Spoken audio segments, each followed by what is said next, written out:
We celebrate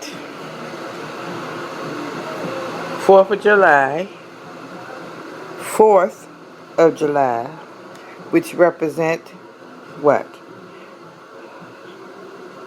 The independence from the British monarch in 1776. What do that have to do with black people? People of color, period? What? Not a darn thing, because we were still enslaved. And it'll be another almost 100 years before we are set free on paper.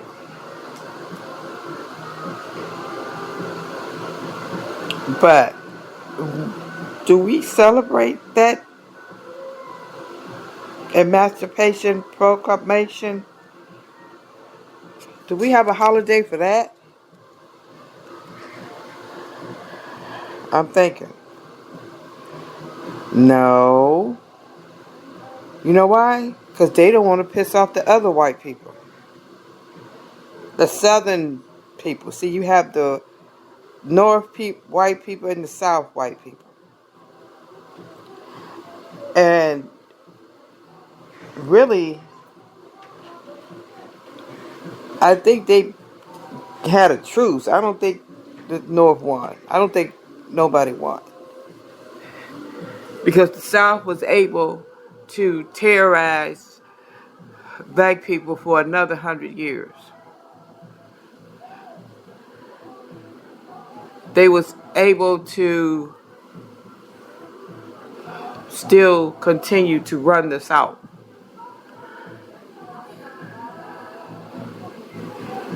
You look at it, I even heard one of those, it was a female, can't remember her name.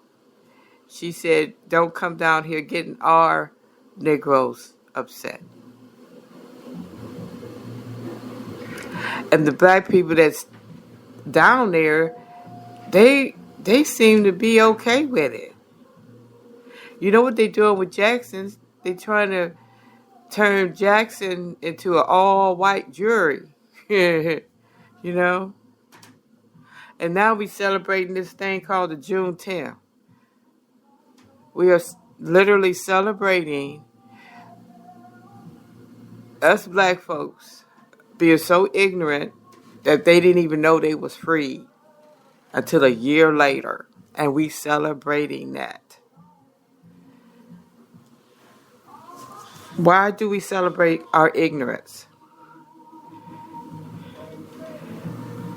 Okay?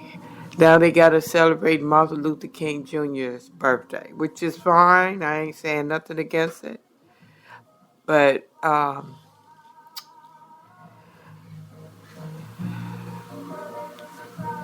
I just leave it like that. And you have some states in the South that don't even say Martin Luther King Jr. birthday. They say something else. I can't remember what it was. I'm going to look it up. Yeah. And our kids is looking at this.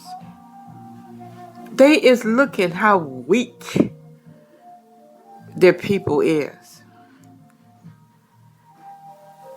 And they're young, and they're absorbing this, and it is being distributed in the worst way. If we don't start stepping up and stop worrying about voting rights and civil rights and all this stuff, no, we have to step up and put our foot down. And stop begging these white people for stuff. That's why our kids can't stand us to this day, because it's like we've been begging them for stuff. And it's begging. It really is, because they'll give it to us or they won't give it to us. And then they'll take it back whenever they feel like it. One administration will give it to us, then the next administration will yak it away.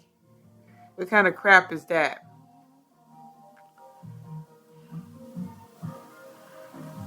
And they've been always talking about asking for reparations. We should have been had reparations. You know, um, in one form or another. We need to start helping each other. We need to be united. We need to be united. That's the only thing that's going to help us. We can't keep going to the white man for help. We got to help ourselves. Like I said before, if we had been smart years ago, we would have all gathered and went to maybe a few states and helped each other build. No, but we got out here, trying to have mansions and nice clothes, trying to mix with the white people. Now look at us now. Where have it gotten us now?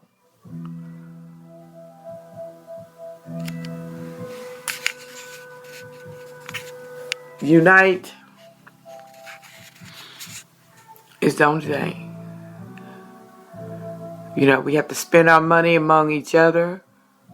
We have to build our own infrastructure. And mostly, basic, we need to get some businesses downtown. Because if you ain't got no business downtown, you ain't got no business. You just playing.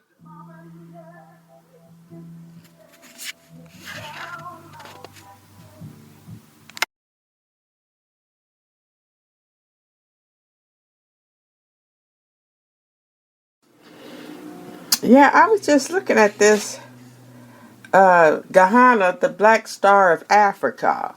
And I'm like, that's what we need to be celebrating. The motherland. Yeah. And how our history was interrupted because of the evil others. That's what we need to be celebrating.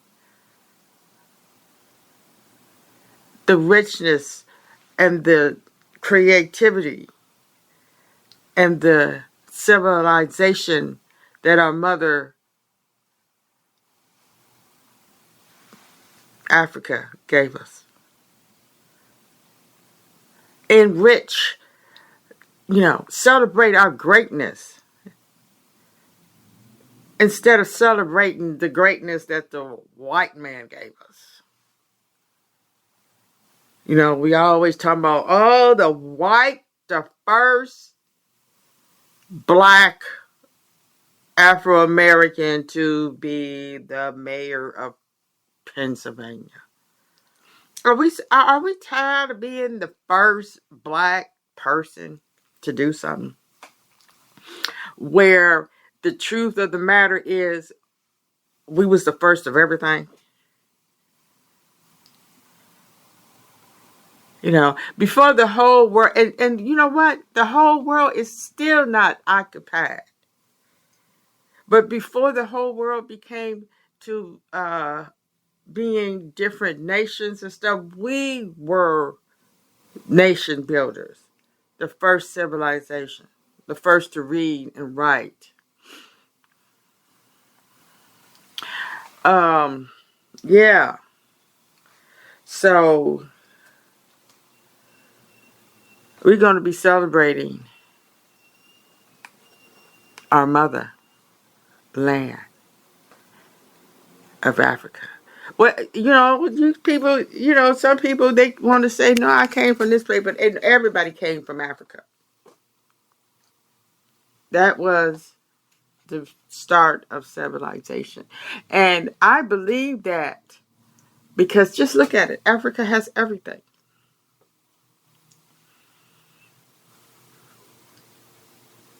And it was right there in the sun where everything can grow. We grew from the sun.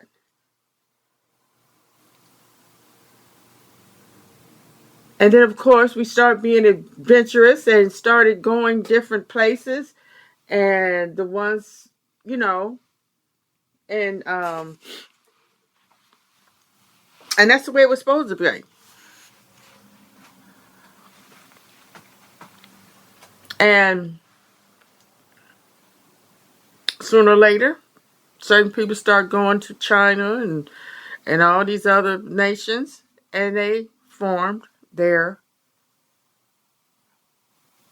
civilization, their race of people, their ethnicity, uh, their culture. Because you know how big Africa is. There have been people, and they didn't even know they even existed. Because I still say that we all came from Adam and Eve is bull crap. We all came from our own set of people.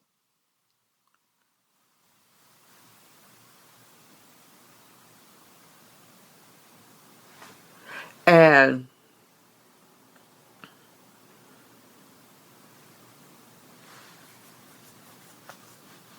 I'm gonna leave it like that. I'm not even gonna go on no further. Oh, it's almost time to go. I've been studying the First Amendment, the free speech, and we're not using it enough. We are not using our First Amendment constitutional right. Where is the outcry about just 2 of many